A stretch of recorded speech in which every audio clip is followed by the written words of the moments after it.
Right. Welcome back to another episode of my movie review series, episode 270.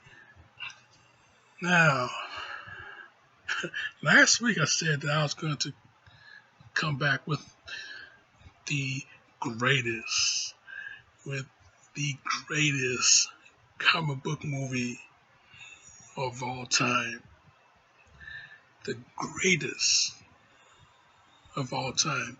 And it's not even a Marvel movie. Yeah, man.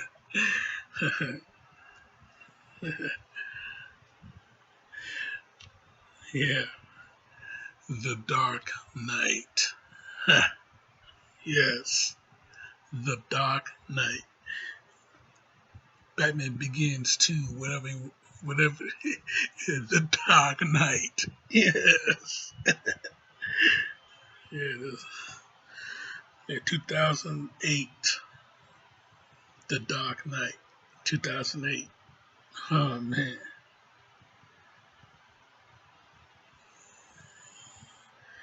Yeah, the Christopher Nolan, the Christopher Nolan instant classic, The Dark Knight, 2008. Yeah, Christian Bale, Michael Caine, Heath Ledger, the late Heath Ledger, Gary Oldman, Aaron Eckhart, Maggie Gyllenhaal, Morgan Freeman. Man, man, oh man, this movie.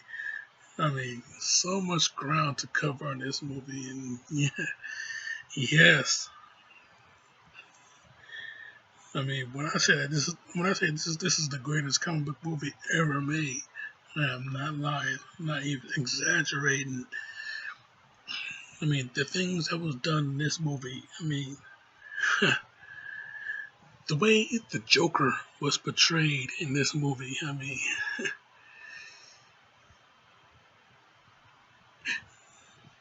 the last, the last Nolan movie, Batman Begins. That movie was all about Batman. For once, a Batman movie that is all about Batman. That was it. But with this one, you get equal amounts of screen time with Batman and the Joker. Okay. And the way the Joker was portrayed in this movie, I mean, you know, I remember when I first heard about Heath Ledger playing the Joker, you know, I was very apprehensive about it, Batman has gone broke back, because, that was the last time I saw Heath Ledger do a movie, it was Brokeback Mountain. And now I'm hearing him do a Batman movie. But hey,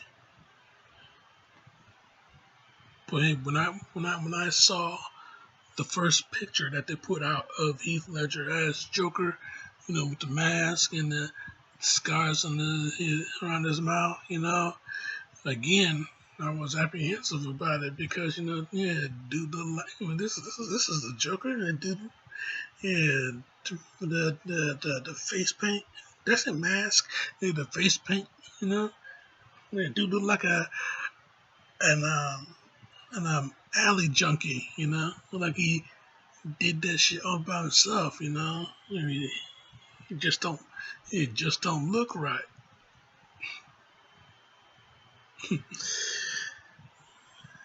And then when I saw the first trailer, and then I saw, how he actually really looks. Yeah, I'm thinking, man, dude just don't look. Yeah, he just don't look right.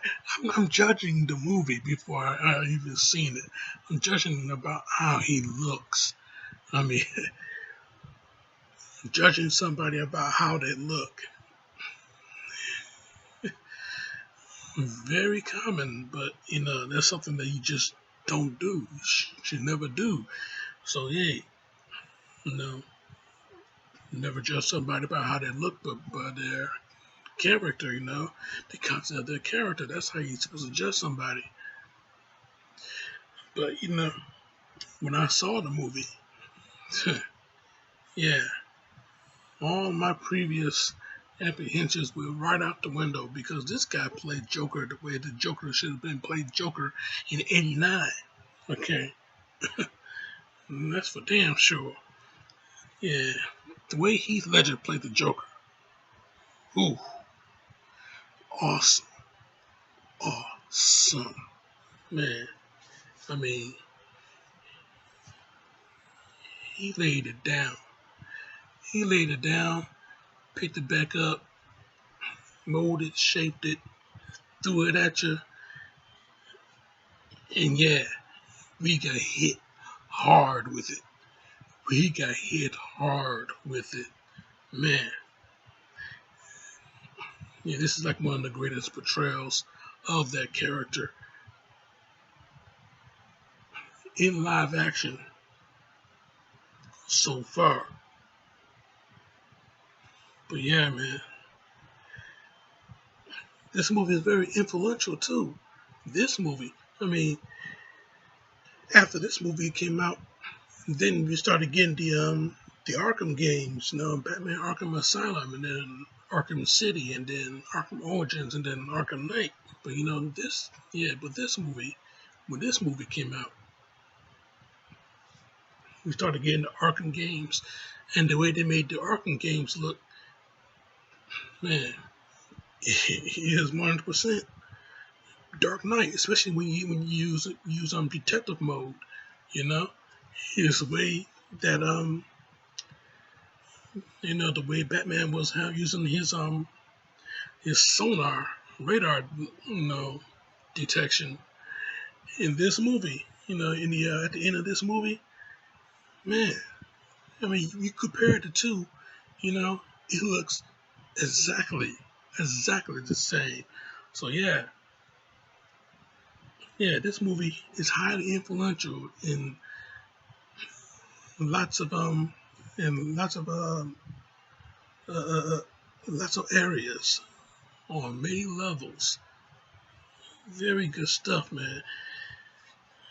I mean, the opening of this movie, the heist scene in this movie, the bank robbery, you know, the way it was coordinated, the way it all played out, the they get they disable the alarms, they get they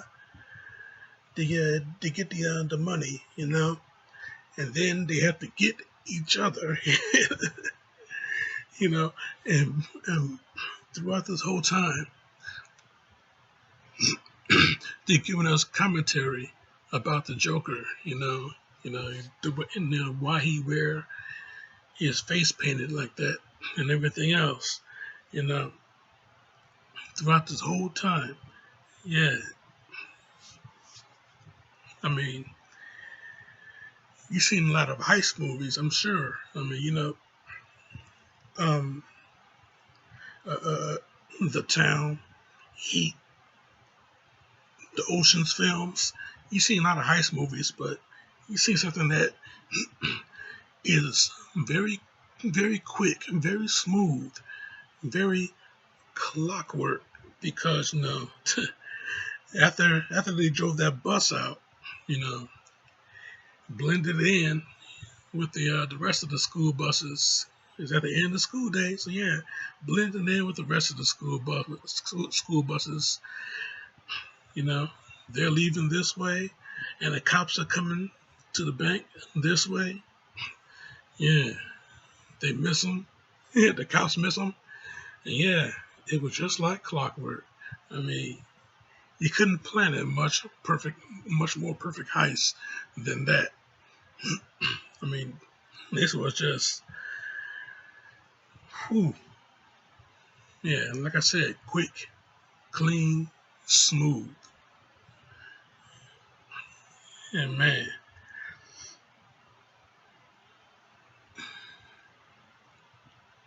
the surprises, the hits that you got, man, you know, they hit you with jump scares, even though it's not a horror movie, but they hit you with jump scares in places that you would never ever expected it.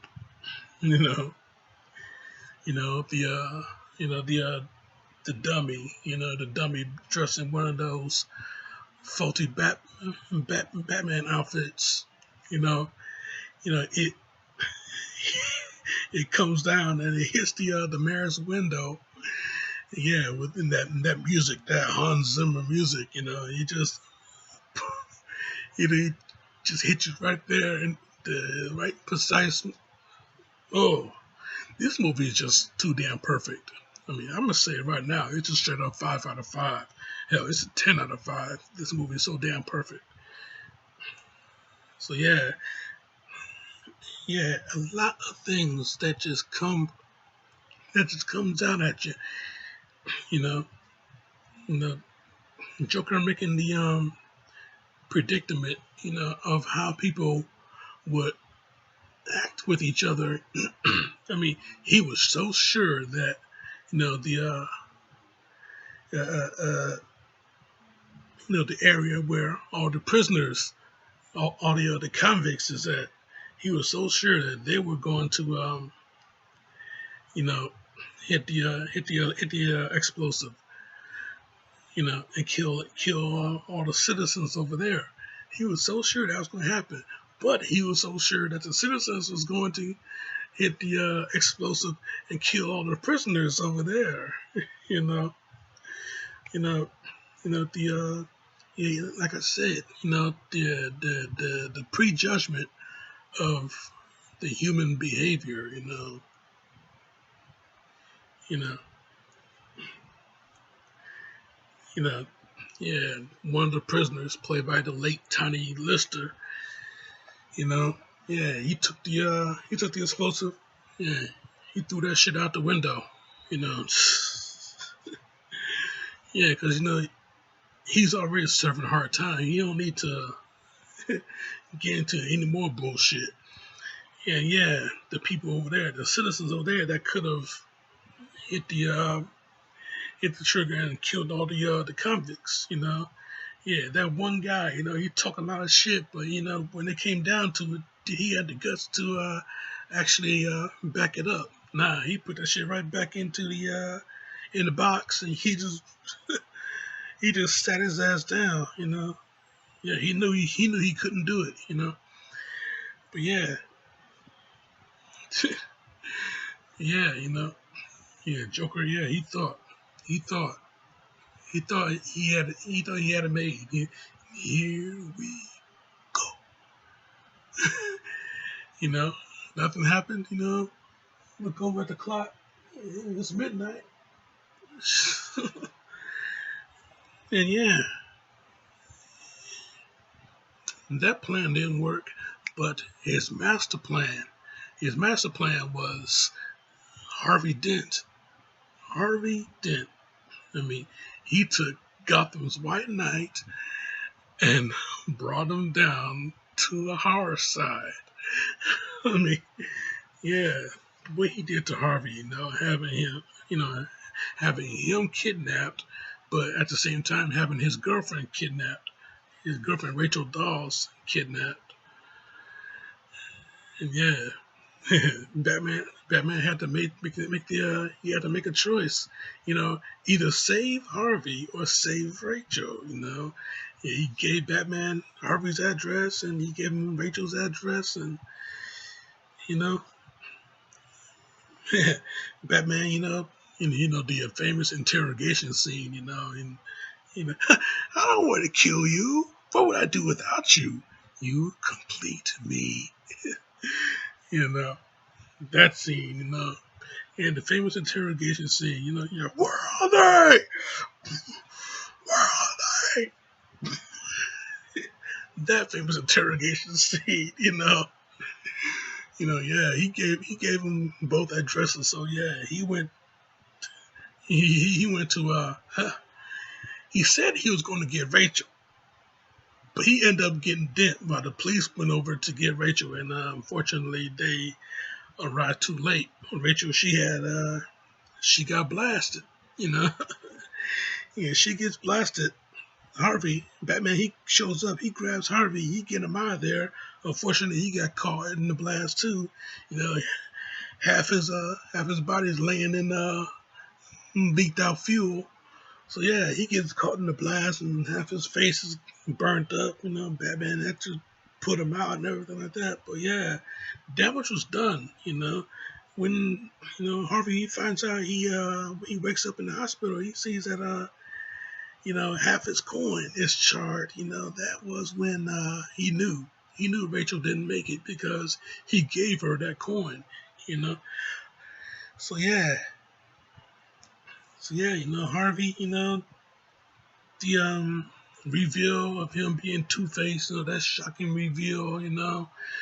Man, I tell you, this movie. It just hits you with so many levels. It's molded and shaped it, thrown back, and it hits you right in the face hard. And it just hits you with so many levels. It tugs at the heartstrings and everything else, man. You know, you know, yeah. When Bruce Wayne, when he was so sure that he could get Rachel back someday, you know, and Rachel wrote him that letter, you know, Rachel wrote him that letter that Alfred was going to deliver to him, but he didn't have the heart to do it because hell, Bruce was already down. He failed to save Rachel. He was already heartbroken over that. So reading that letter would not do him any good. So yeah, Alfred, yeah, he kept that letter, put it in his pocket, and yeah,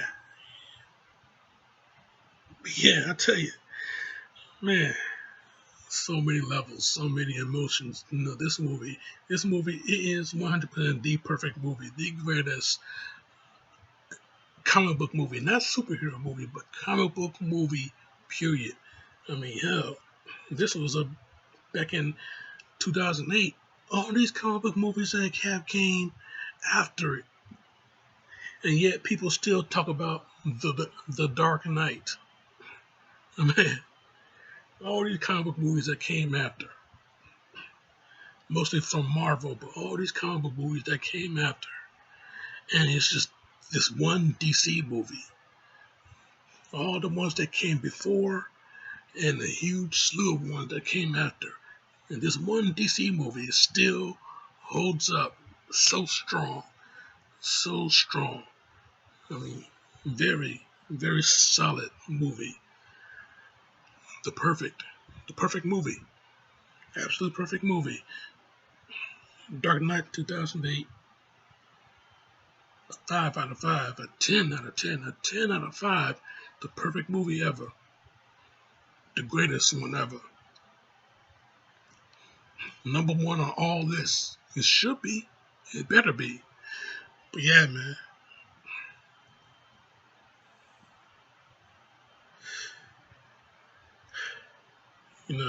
Heath Ledger,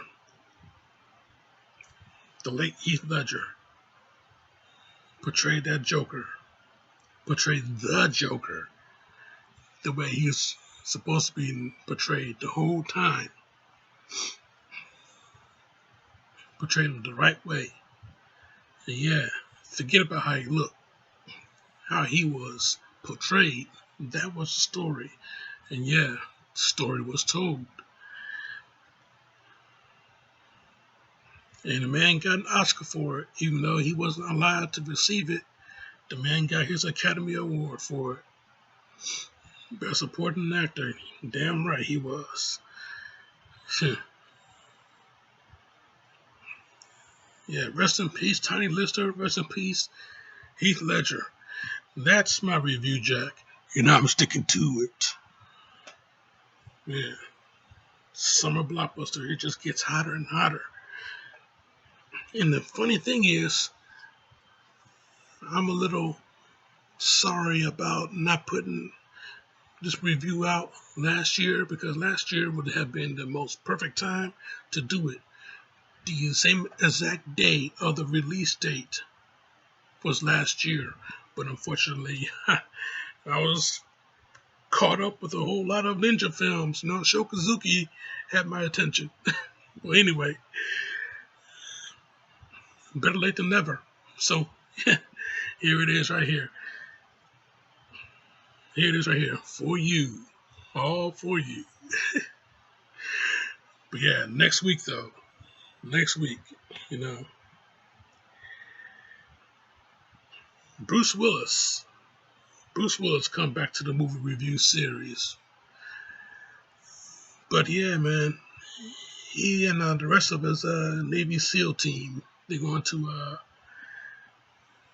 Africa to retrieve a nurse. But the problem is, the nurse did not want to leave alone. She got a whole village of patients that she need to have come with her. So what do you do when you have to follow orders? But what do you do when you have to show uh, compassion for your fellow man? Well, hey, Bruce Willis, his character is in that predicament.